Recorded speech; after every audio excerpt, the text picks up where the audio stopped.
Hello दोस्तों, कैसे हो आप सब। उम्मीद करता हूँ बेहद स्वस्थ होंगे, मस्त होंगे और अपने कार्य को लगातार कर रहे होंगे। तो इस वीडियो प्लेटफॉर्म के ऊपर आप सभी लोगों का हाथ जोड़कर अभिनंदन के साथ आपका दोस्त आपका स्वागत करता है। अगर वीडियो कंटेंट जो आपके लिए दिए जा रहे हैं अगर वो बेहद पसंद आ रहे हैं तो चीज़ों को ज़्यादा से ज़्यादा लोगों तक पहुंचाना है। शेयर करने में बिल्कुल भी कंजूसी ना बरते भाई, और सब्सक्राइब करना it is a type of energy. अगर आप सब्सक्राइब करते हैं चैनल को तो सामने वाले के लिए ऊर्जा का काम करती है, ताकि आप उस चीज़ों के प्रति ज़्यादा से ज़्यादा अवेयरनेस गेट कर सके उस इंडिविजुअल व्यक्ति के थ्रू। ठीक है जी। अगर चीज़ें पसंद आ रही हैं तो बस इतना ही कहूँगा कि ज़्यादा से ज़्यादा लोगों तक पहुँचाने की कोशिश करें। दूसरा, आज जो सेक्शन होगा वो होगा किसके ऊपर, बेकिंग सोडा की प्रिपरेशन के ऊपर, कि बेकिंग सोडा बनता कैसे है और बेकिंग सोडा का डे टू डे लाइफ में हम कहाँ कहाँ इस्तेमाल कर सकते हैं। तो बेहद शानदार सेक्शन होगा आपके लिए, तो देखते रहना है कि किस प्रकार का सेक्शन होगा। कंप्लीटली बेस्ड होगा किसके ऊपर, for competitive exam plus board exam, दोनों को मिक्स करके आपको ये कंटेंट पढ़ाया जाएगा। तो आराम से आपकी सारी चीज़ें क्लियर होती हुई चली जाएंगी। तो हमेशा की तरह चलने से पहले चार लाइनें उनके लिए, जब कोई लोग किसी लड़की को हंसता हुआ देखते हैं तो उनके मन में किस प्रकार के विचार उछल कूद मचाते हैं, तो उन लोगों के लिए चार लाइनें पेश कर रहा हूँ। तुम्हारी हंसी से, क्या बात कह रहा है भाई, तुम्हारी हंसी से चांद भी शर्मा गया, तुम्हारी खुशबू से फूल भी मुरझा गया, किस जहां से आए हो तुम, जो देखते ही मुझे तुम पे प्यार आ गया। तो उम्मीद करता हूँ ये चार लाइनें बेहद पसंद आई होंगी। सेक्शन के बीचों बीच और भी चीज़ें आपको सुनाई जाएंगी। शेर और शायरी का जो दौर है वो तो ऐसे ही कंटिन्यू होता रहेगा। अब मेन मोटिव जिस चीज़ के लिए हम यहाँ पहुँचे हैं, that is cold how does baking soda is prepared, कि बेकिंग सोडा को जी हम बनाएं कैसे और क्वेश्चन किस तरीके से उसके आते हुए नजर आएंगे। तो शेर और शायरी बीचों बीच भी चलेगी। वीडियो सेक्शन को लास्ट तक देखना है अगर आपको ये चीज़ें समझनी हैं। तो देखते हैं, शुरू करते हैं। डेट इज़ कोल्ड दूसरी प्रिपरेशन है आज, that is called preparation of baking soda. Baking soda बनाएं कैसे।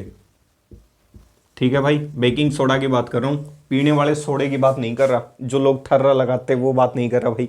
अब देखना है बड़े ध्यान से, बेकिंग सोडा होता क्या है, केमिकल फॉर्मूला क्या रहा होगा। केमिकल फॉर्मूला जो है वो क्या होगा, केमिकल नेम क्या होगा, ये दो चीजें आपको पता होनी चाहिए।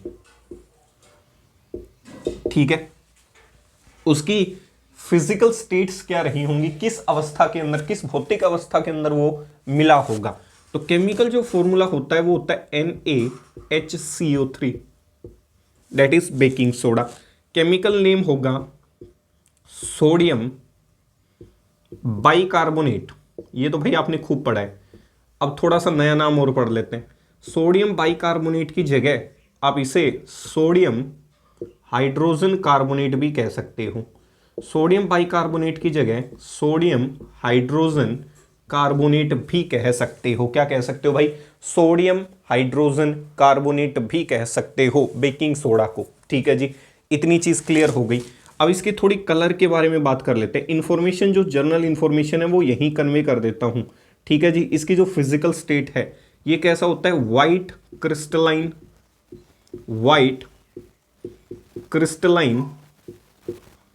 पाउडर्ड होता है, पाउडर फॉर्म के अंदर। भाई आपने देखा होगा कौन सा, आपका बेकिंग जो सोडा है उसको आपने देखा होगा, अरे पूरी बनाते हैं घर के अंदर तो उसके अंदर डालते हैं, तो आपने देखा होगा कैसा होता है, आपका एकदम क्रिस्टलाइन टाइप का होता है। क्रिस्टलाइन का मतलब जिसमें पार्टिकल्स का अरेंजमेंट रहा होगा।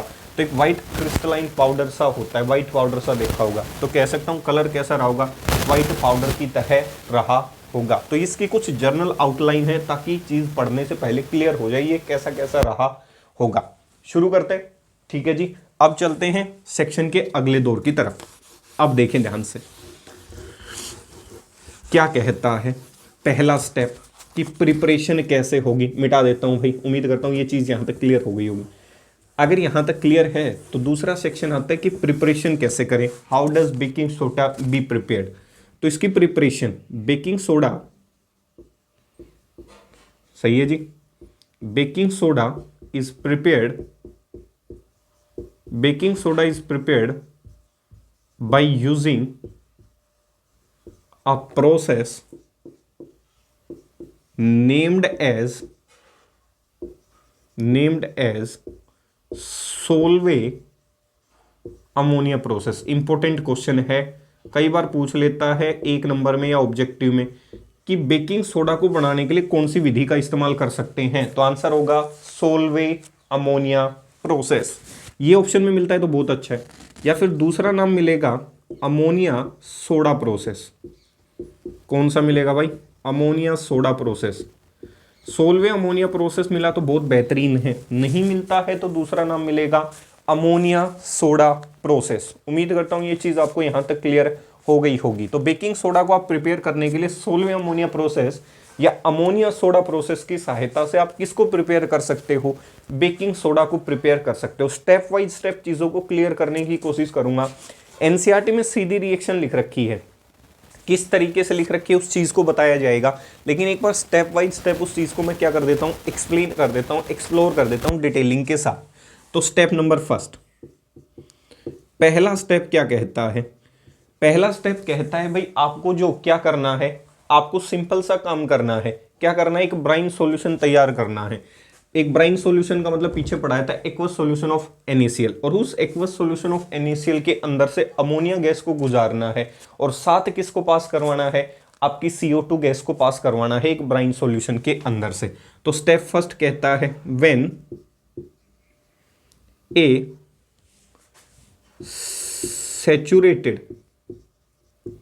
Saturated solution of Bryan, saturated का मतलब होता है जिसमें फर्दर सोल्यूट ऐड ना हो सकता हो। मतलब जैसे एक उदाहरण देता हूं, मान लेता हूं अगर कोई चीज रूम टेम्परेचर की बात करते हैं 293 या 298 केल्विन की, अगर मैं नमक का उदाहरण लेके सैचुरेट का मीनिंग समझाऊं तो मान लेता हूं कि 293 केल्विन के ऊपर लगभग आपका 36.5 ग्राम जो NaCl है वो डिजोल्व हो जाता है प्रति 100 ग्राम के अंदर से। ठीक है, तो अगर मान लो कोई चीज 100 ग्राम थी तो उसमें से डिजोल्व कितना होगा? जब आपका टेम्परेचर 293 केल्विन रहा होगा तो नमक कितना डिजोल्व हो जाता है? आपका लगभग 36.5 के आसपास डिजोल्व हो जाता है। अगर मैं कहूं कि जी ये उसकी कौन सी लिमिट है? सैचुरेट लिमिट, मतलब जितना डिजोल्व होना था वो क्या हो चुका? डिजोल्व। अगर मैं और नमक डालूंगा बिना किसी टेम्परेचर को चेंज किए तो आपने देखा होगा जो एक्स्ट्रा चीजें होती हैं वो नीचे पेंदे में बैठना शुरू हो जाती हैं। तो such type of solution is called saturate, मतलब उसे आप फर्दर सोल्यूट ऐड और नहीं करवा सकते। अगर मान लो मैं सोल्यूट कम ऐड करता, मान लेता हूं 26 ग्राम डिजोल्व कर दिया 293 पर, तो 36 उसकी सैचुरेशन लिमिट थी, तो 26 से 36 तक पहुंचने के बीच में मैं 10 ग्राम और भी डिजोल्व कर सकता हूं। तो और अगर कोई सोल्यूट डिजोल्व हो रहा है किसी सॉल्यूशन में तो उसके लिए टर्म होती है अनसैचुरेटेड, और जिसमें कोई सोल्यूट डिजोल्व नहीं हो सकता, जितना होना था हो चुका without changing any temperature conditions, उस कंडीशन को कहा जाता है सैचुरेटेड सॉल्यूशन। सही है, तो when A saturated solution of Bryan is prepared and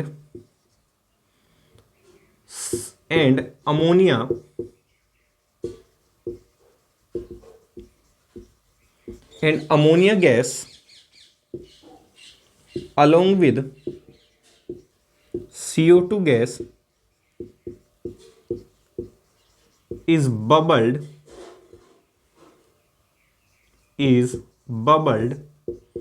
through the solution। भाई आपको क्या करना है? ब्राइन सॉल्यूशन तैयार करना है सैचुरेटेड फॉर्म के अंदर। उस ब्राइन सॉल्यूशन के अंदर से कौन कौन सी गैसेस को गुजारना है? CO2 गैस को गुजारना है, और किसको गुजारना है? अमोनिया गैस को। जैसे ही वो उसके अंदर से गुजरेंगी तो रिजल्ट इन फॉर्मेशन ऑफ क्या? आपका बेकिंग सोडा बन के तैयार हो जाएगा। Through a solution which results in formation of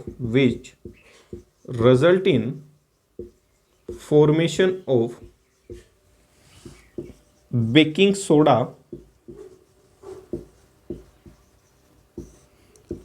along with ammonium chloride। सही है जी। अब जो ये अमोनियम क्लोराइड है ये एक प्रकार का है सोल्ट, बेकिंग सोडा भी कह सकता हूं एक प्रकार का क्या हो गया? सोल्ट। लेकिन इस अमोनियम क्लोराइड की सोल्युबिलिटी पानी में ज्यादा होती है, तो ये तो क्या कर जाता है? पानी में डिसोल्व कर जाता है, और ये पानी में कम सोल्यूबल होता है, तो आसानी से दोनों चीजों को मैं क्या कर सकता हूं? सेपरेट कर सकता हूं। Ammonium chloride is highly soluble in water. Ammonium chloride ammonium chloride formed is highly soluble in water, is highly soluble in water as compared to baking soda.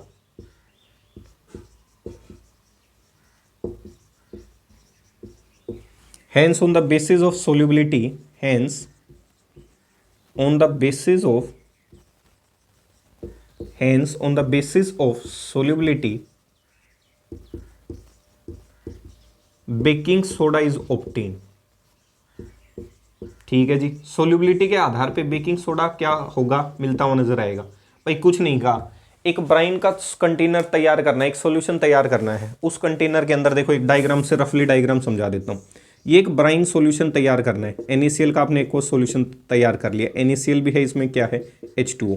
इस ब्राइन के सॉल्यूशन के अंदर से आपको कौन सी गैस पास करवानी है, CO2 gas करवानी है, और फिर कौन सी गैस पास करवानी है, अमोनिया गैस। सही है। जब ये गैसेज इसके अंदर से पास करवाई गई होंगी इस ब्राइन सॉल्यूशन के अंदर से, तो उसने क्या बनाया होगा, एक तो बेकिंग सोडा बनाया होगा, साथ में अमोनियम क्लोराइड बनाया होगा। अब अमोनियम क्लोराइड जो है वो पानी में ज्यादा सोल्यूबल होता है, तो सोल्यूबिलिटी के आधार पे वो डिसोल्व हो जाएगा, उसको आसानी से सेपरेट कर सकते हैं। लेकिन बेकिंग जो सोडा है वो पानी में कम सोल्यूबल होता है, तो सोल्यूबिलिटी के आधार पे दोनों को आसानी से क्या कर सकता हूं, सेपरेट कर सकता हूं। इतना कहा कि ये ब्राइन सॉल्यूशन था। इस ब्राइन सॉल्यूशन के अंदर से आपने 1 by 1 इन गैसेस को क्या करना शुरू किया, पास करवाना शुरू किया, जिसकी वजह से हमने किसका निर्माण कर दिया, बेकिंग सोडा का। इसीलिए इस प्रोसेस को किस नाम से जाना गया, सोलवे अमोनिया प्रोसेस के नाम से जाना गया। सही है, सोलवे अमोनिया मतलब अमोनिया उस कंपोनेंट से पास करवाई गई होगी, इसीलिए इसको नाम क्या दिया गया होगा, सोलवे अमोनिया प्रोसेस। इतनी चीज क्लियर हुई। अब इसको मैं थोड़ा केमिकली रिप्रेजेंट कर देता हूं कि किस तरीके से आप इसको केमिकली डेजिग्नेट कर सकते हैं इस चीज को। How does their preparation is represented. तो सीधा सा है, ब्राइन सॉल्यूशन आपने लिया, NaCl plus H2O, that is brine. सही है, NaCl प्लस H2O प्लस आपने क्या कहा, CO2 प्लस क्या रही होगी, अमोनिया को उसके अंदर से पास करवाया। प्रोडक्ट क्या बना होगा, प्रोडक्ट बना होगा NaHCO3। क्या बना होगा, NaHCO3 प्लस NH4Cl। सही है जी। और NH4Cl क्या होता है, अच्छा खासा सोल्यूबल होता है पानी के अंदर, तो सोल्यूबिलिटी के आधार पे दोनों क्या कर सकता हूं, सेपरेट कर सकता हूं। ये रहा आपका बेकिंग सोडा, और इस प्रोसेस को कहा जाता है सोलवे अमोनिया प्रोसेस। अब क्वेश्चन ये जी, ये जो लिखा हुआ है इसको ध्यान कैसे रखें, उसकी ट्रिक समझा देता हूं step by step. Step first, ध्यान से देखें। स्टेप फर्स्ट क्या कहता है, स्टेप सिंपल फर्स्ट जो है वो कहता है जी, आपने एक ब्राइन सॉल्यूशन तैयार कर रखा है, उसके अंदर से CO2 और अमोनिया गैस को क्या करवाया होगा, आपने किसी समय पास करवाया होगा। यहां तक किसी को कोई दिक्कत नहीं होनी चाहिए। अब देखो इस रिएक्शन को आप कैसे आसानी से सोल्व कर सकते हो। ये रिएक्शन है भाई ऊपर वाली। अब देखो ध्यान से, पीछे जब पढ़ाया था लुईस एसिड और लुईस बेस, तो अमोनिया किसका काम कर सकती है, बेस का, और नॉन मेटल के ऑक्साइड हैं, ये किसका काम कर सकता है, एसिड का। तो सिंपल सा है कि एसिड रिएक्ट विद बेस क्या बना ले, सोल्ट बना ले, सिंपल सी है। तो इसका मतलब इस रिएक्शन को ध्यान रखने का सबसे आसान तरीका क्या हो सकता है, इस रिएक्शन को सीधा प्रोडक्ट याद नहीं रखना। तो आपको सीधा प्रोडक्ट अगर आप याद नहीं रख पाते हैं तो क्या करेंगे, अमोनिया इज ए क्या है, बेस, CO2 क्या है ब्रदर, एसिड। सही है, इतनी चीज क्लियर हो गई होगी यहां तक। अब यहां इसके साथ क्या जोड़ दिया, वाटर। प्रोडक्ट क्या बना होगा, एसिड रिएक्ट विद बेस, क्या बना ले, सोल्ट बना ले, NH4 NH3, ये एक H इसका उठा ले। सही है, तो ये क्या हो गया, NH4। भाई आपको पता है अमोनिया जो है वो बेसिक होती है, तो बेस की टेंडेंसी होती है क्या देने की, OH। अब इसमें तो ऐसा कुछ दिख नहीं रहा, तो पीछे सिखाया था किसी भी चीज को अगर आप बेस प्रूव करना चाहते हो तो उसको एक्वस सॉल्यूशन में डाल दो, मतलब अमोनिया प्लस किस में डाल दो, पानी के अंदर। अमोनिया गैस को जब आपने पानी से गुजारा होगा तो क्या बना होगा, NH4OH, अमोनियम हाइड्रोक्साइड बना होगा। मतलब इन दोनों के कॉम्बिनेशन से अगर मैं इसको और भी अच्छी तरीके से एक्सप्लेन करना चाहूं तो क्या कर सकता हूं, इन दोनों को पास पास दिखा सकता हूं। इन दोनों के कॉम्बिनेशन से अमोनिया प्लस H2O, जब आपने अभी अभी कहा कि अमोनिया इज अ बेस, अगर मैं इसको बेस से साबित करना चाहता हूं कि अमोनिया एक्चुअल में बेस है या नहीं है, क्योंकि मेरे को इसके पास OH नहीं दिख रहा आपके लेवल तक। जब बड़ी क्लासेस में हो जाओगे तो आपको पता चलेगा इसके पास लोड पेयर होती है, तो ये लुईस बेस का काम कर सकती है। तो इसका मतलब मैं क्या कह रहा हूँ कि अमोनिया जो है वो बेस, और आपने पढ़ा है बेस वो होते हैं जो सॉल्यूशन में क्या दे सकता हो, OH दे सकता हो। तो इसको पानी से, इस गैस को किससे गुजार दो, एक्वस सॉल्यूशन से। जैसे ही एक्वस सॉल्यूशन से गुजारेंगे प्रोडक्ट क्या बन जाएगा, NH4OH। मतलब इन दोनों की कंपोजिशन से क्या बन रहा होगा, अमोनियम हाइड्रोक्साइड। और ammonium hydroxide is a base, और नॉन मेटल का ऑक्साइड तो कैसा होता है, एसिडिक कह सकता हूं। इसका मतलब इन दोनों से तो बेस बना होगा NH4OH। अब इसकी रिएक्शन इसके साथ करवाई गई होगी, बेस प्लस एसिड क्या बना होगा, सोल्ट, और उस सोल्ट का नाम क्या रहा होगा, NH4HCO3 कह सकता हूं, अमोनियम बाइकार्बोनेट। ठीक है, इस तरीके से इस ट्रिक से याद रख सकते हो, अमोनियम बाइकार्बोनेट। मतलब इन दोनों से तो बन गया बेस, इससे एसिड, एसिड प्लस बेस क्या बना दिया, सोल्ट। स्टेप थर्ड, अब जो अमोनियम बाइकार्बोनेट है ये सारा काम किस में चल रहा है, सॉल्यूशन के अंदर। उस सॉल्यूशन में कौन घूम रहा होगा अमोनियम बाइकार्बोनेट के लिए, आपका ये घूम रहा होगा NH4HCO3, मतलब ब्राइन सॉल्यूशन घूम रहा होगा। अब ऐसा तो है नहीं कि अलग अलग कंटेनर में होगा, सारी रिएक्शन एक ही कंटेनर में चल रही है। अब ये जो है ये किसके साथ रिएक्ट कर जाए, पीछे पढ़ाया था, अमोनियम प्लस होता है, बाइकार्बोनेट क्या होता है माइनस, सोडियम प्लस, और ये क्या रहा होगा माइनस। तो ये इसके साथ जुड़ जाए और ये इसके साथ, प्रोडक्ट क्या बना होगा, NaHCO3 प्लस NH4Cl। इसे आप बेकिंग सोडा कहते हैं। ठीक है, ये है रिएक्शन का मैकेनिज्म, स्टेप वाइज स्टेप। जो आपकी एनसीईआरटी एक लाइन में लिख देती है उसकी प्रूफ एक्सप्लेनेशन ये रही कि किस तरीके से इस रिएक्शन को लिखा गया होगा। अमोनिया प्लस H2O से तो बना है बेस, सिंपल सा है। वो बेस किसके साथ रिएक्ट करेगा, नॉन मेटल का oxide that is CO2। Acid plus base क्या बना देगा, सोल्ट बना देगा। अब वो जो सोल्ट बना होगा वो किसके साथ रिएक्ट करता हुआ नजर आएगा भाई, इसके साथ। सही है, क्योंकि ये जो सोल्ट है ये किसकी कॉम्बिनेशन से बना होगा, आप ध्यान से देख सकते हो, वीक एसिड और वीक बेस के कॉम्बिनेशन से बना होगा। ये जो सोल्ट है वो स्ट्रॉन्ग एसिड और स्ट्रॉन्ग बेस के कॉम्बिनेशन से, इसीलिए आसानी से स्ट्रॉन्ग वाली चीजें जो है वो वीक को क्या कर सकती हैं, डिस्प्लेस कर सकती है। इसीलिए मैंने इनको यहां लिखा। कई बार डाउट ये हो जाता है ये भी सोल्ट है, ये भी सोल्ट है, फिर डिस्प्लेसमेंट आपने कैसे करवा दीजिए। डिस्प्लेसमेंट किसके आधार पे करवाई, इनकी स्ट्रेंथ के आधार पे। It is a salt of strong acid and strong base. It is a salt formed by combination of weak acid और वीक बेस। वीक एसिड कौन सी, कार्बोनिक एसिड। वीक बेस कौन सा, अमोनियम हाइड्रोक्साइड। तो आसानी से इस कंपोजिशन को ये क्या करवा सकता है, डिस्प्लेस करवा सकता है। और किसका निर्माण कर सकता है, बेकिंग सोडा का निर्माण कर सकता है। उम्मीद करता हूं यहां तक ये चीज पूर्ण रूप से क्लियर हो गई होगी कि मैं क्या कहने की कोशिश कर रहा हूं। ठीक है जी, चलें आगे।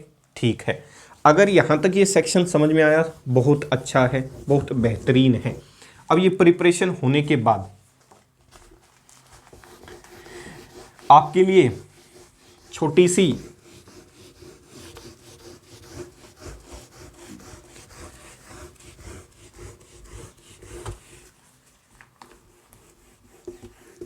आपने वो गाना सुना होगा, कौन सा, मैं इंग्लिश मीडियम पढ़ी लिखी। सुना होगा, नहीं सुना है तो आज जाके जरूर सुनना। क्या है, जीवन में म्यूजिक सुनना बहुत ज़रूरी होता है भाई, हर प्रकार के स्ट्रेस को रिमूव कर देता है।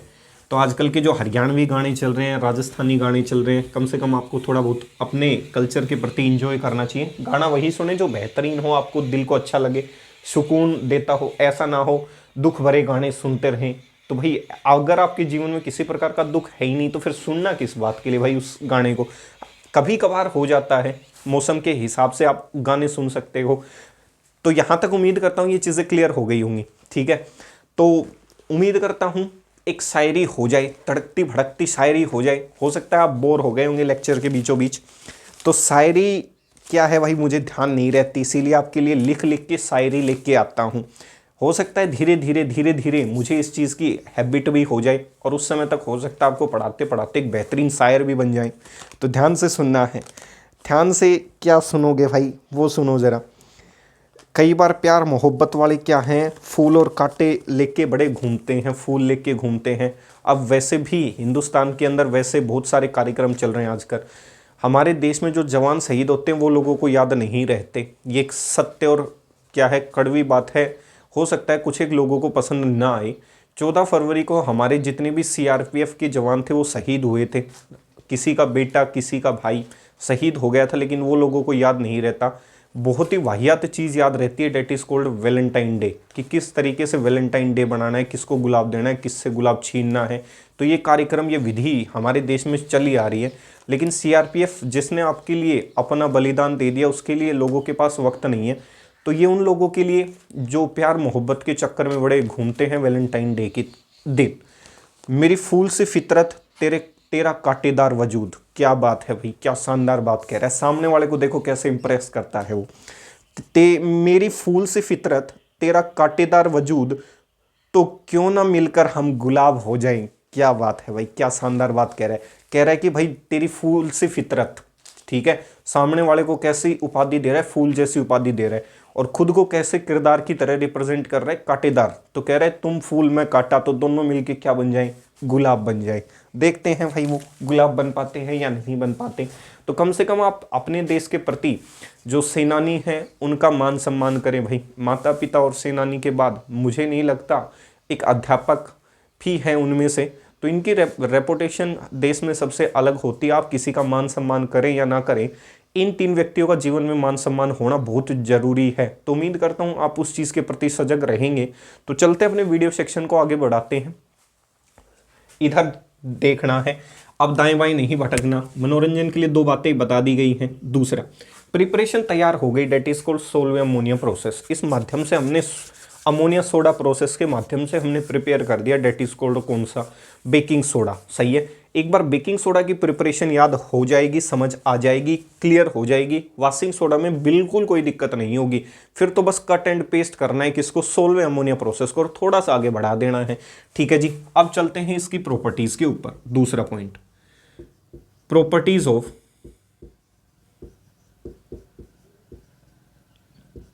NaHCO3। बेकिंग सोडा की क्या क्या प्रॉपर्टी हो सकती हैं। कोकिला वाला रसोड़ा ना समझना भाई, ये है बेकिंग सोडा। कभी समझो कि कोकिला रसोड़े में कौन था, वो वाला नहीं, it is a baking soda. सही है। प्रॉपर्टीज ऑफ क्या रहा होगा, बेकिंग सोडा की बात कर लेते हैं। बेकिंग सोडा क्या कहता है, ध्यान से सुनना है। पहली जो प्रॉपर्टी होती है, पहली प्रॉपर्टी होती है इसकी फिजिकल स्टेट के ऊपर। अभी अभी पढ़ाई थी इसकी फिजिकल स्टेट, शकल सूरत, जिसके ऊपर ज़्यादा ही लोग आजकल मोहित हो जाते हैं। किसी की अच्छी शकल सूरत होती है, उसके पास जीवन में कुछ हो या ना हो, अगर शकल सूरत ठीक है तो लोग पता नहीं फिदा हो जाते हैं, कैसे फिदा हो जाते हैं उसके ऊपर। फिजिकल स्टेट की बात करें तो it is a white crystalline,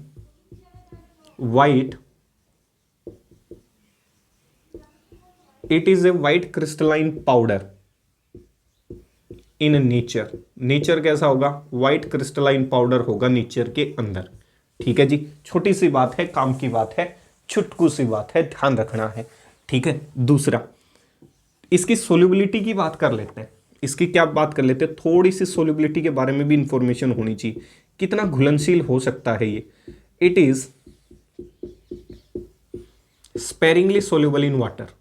sparingly का मतलब ना के बराबर पानी में soluble. It is sparingly soluble in water, पानी में बहुत ना के बराबर डिजोल्व होता है। सही है। तो ना के बराबर इसकी क्या होती है, सोल्यूबिलिटी होती है। तीसरा है एक्शन विद हीट। अगर मान लो इसको मैं हीट कर दूं तो क्या होगा, ये है important question, competitive exam plus board exam. Action with heat, when baking soda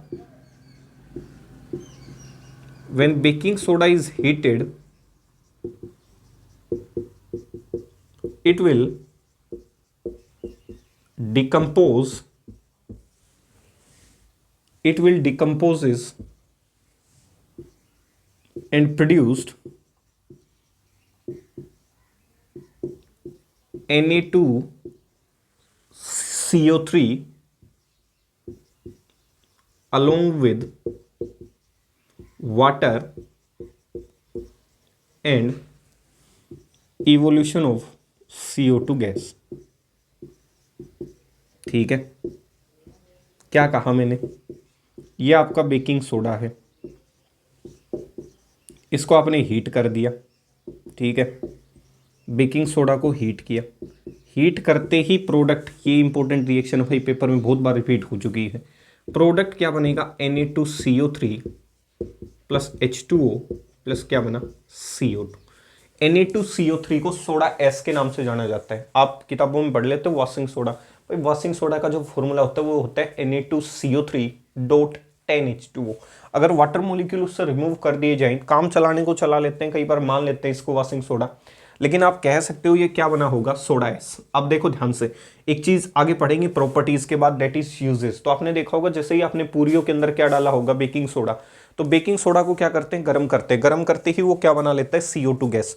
अब जिस भी आपने डव के अंदर आपने जो भी आटा लिया होगा उसके अंदर बेकिंग सोडा को मिलाया होगा सॉफ्टनेस प्रोड्यूस करने के लिए, इसका मतलब जैसे ही उस आटे को आप क्या करने की कोशिश करेंगे, डालने की कोशिश करेंगे, मान लो आपने तेल में डाल दिया उस पूरी को, तो पूरी क्या होगी हीट होगी, हीट होने की वजह से क्या प्रोड्यूस करता है Na2CO3 plus H2O plus CO2। उस CO2 गैस के भरने की वजह से उस आटे के अंदर जो आपने मिक्स किया था बेकिंग सोडा, वो CO2 गैस उसके अंदर भर जाती है, सही है। और CO2 गैस भरने की वजह से पूरी जो है किसी भी प्रकार का जो खाद्य पदार्थ आपका जो खाने वाला जो पदार्थ है वो आसानी से क्या कर जाता है फूल जाता है।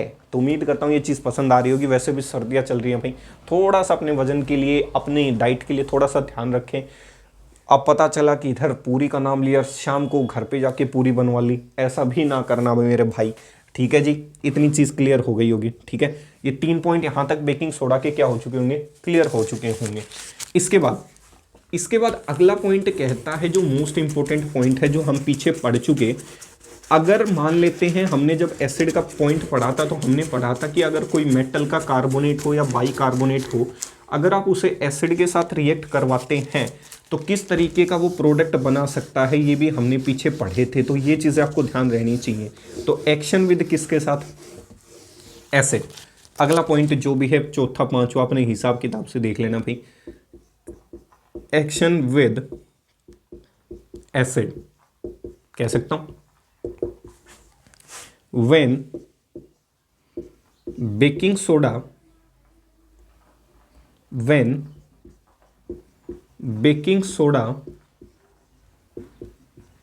is treated with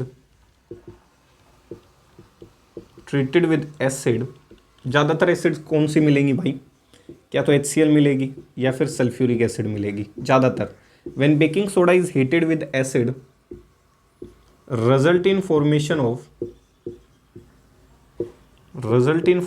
of metal salt, सही है, मेटल सोल्ट बनाएगा, along with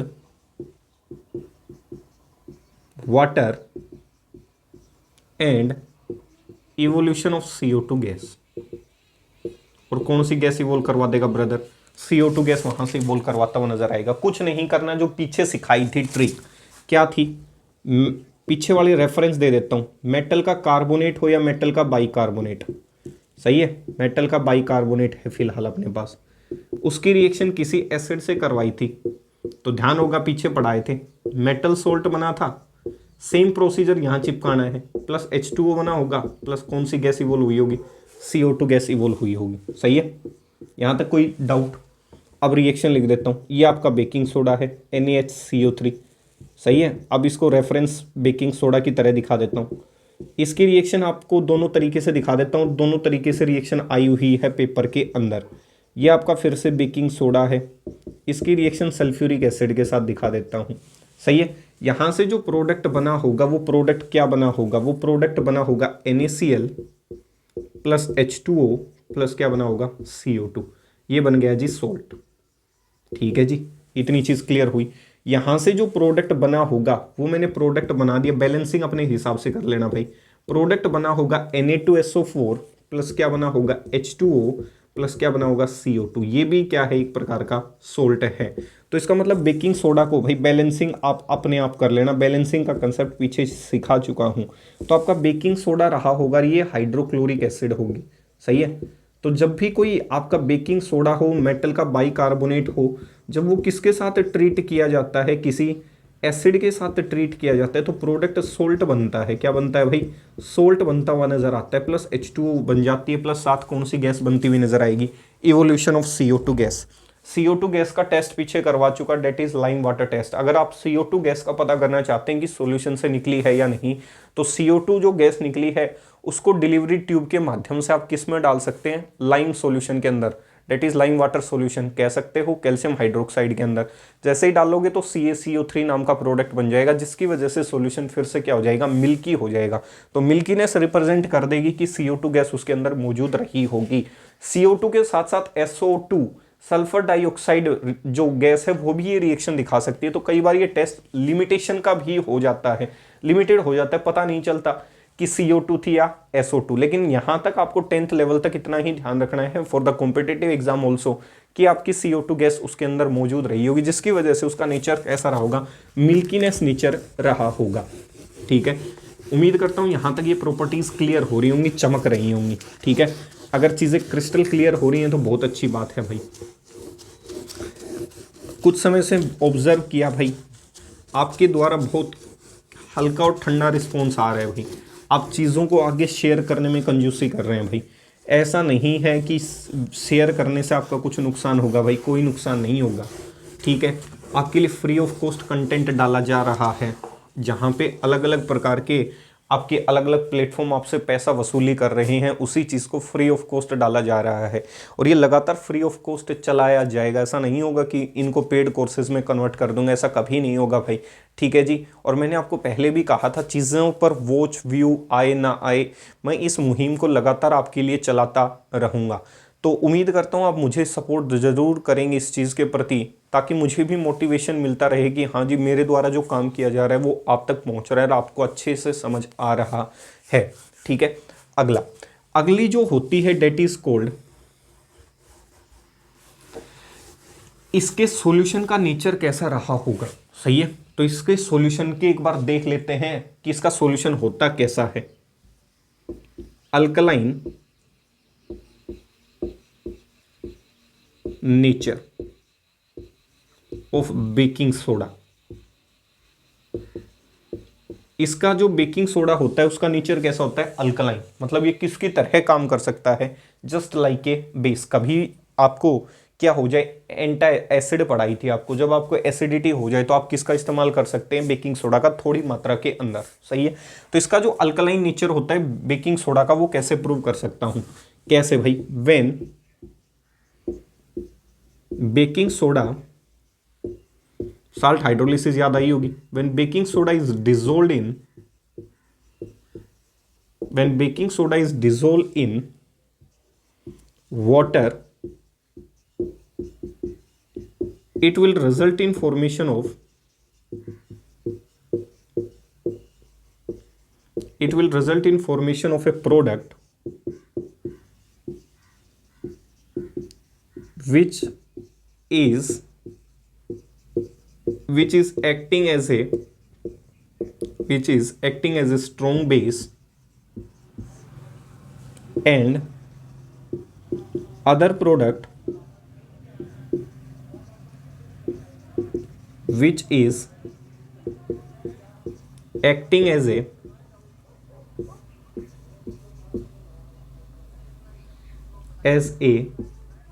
weak acid। सही है, क्या करवाई है मैंने, सिंपल साल्ट हाइड्रोलिसिस करवाई है। कंसेप्ट याद आया होगा। साल्ट हाइड्रोलिसिस क्या थी, किसी भी सोल्ट को उठा के पानी में डाल दो, उसके नेचर को अगर देखना है तो प्रोडक्ट क्या बना था, एसिड प्लस बेस। पढ़ाते वक्त पीछे सिखाया था, जो स्ट्रोंग होगा चलेगी जीवन में उसकी। अब फिलहाल स्ट्रोंग कौन है, अगर स्ट्रोंग बेस है और वीक एसिड है तो चलेगी किसकी, बेस की। तो सॉल्यूशन कैसा होगा, अल्कलाइन, या फिर सॉल्यूशन कैसा होगा, बेसिक। सही है, तो इसका मतलब NaHCO3 को उठा के मैंने पानी में डाल दिया, सोल्ट है, इसको पानी में डाला, किससे मिलके बना होगा, बेस तो रहा होगा NaOH जो स्ट्रॉन्ग बेस है, हाँ, प्लस एसिड कौन सी रही होगी, H2CO3। सही है, और जो किसका काम करती है, वीक एसिड का। Strong acid plus strong base plus weak acid के कॉम्बिनेशन से किस प्रकार की कंपोजिशन ऑब्टेन होती है हमें, अल्कलाइन। सॉल्यूशन कैसा होता है, बेसिक। तो सॉल्यूशन इज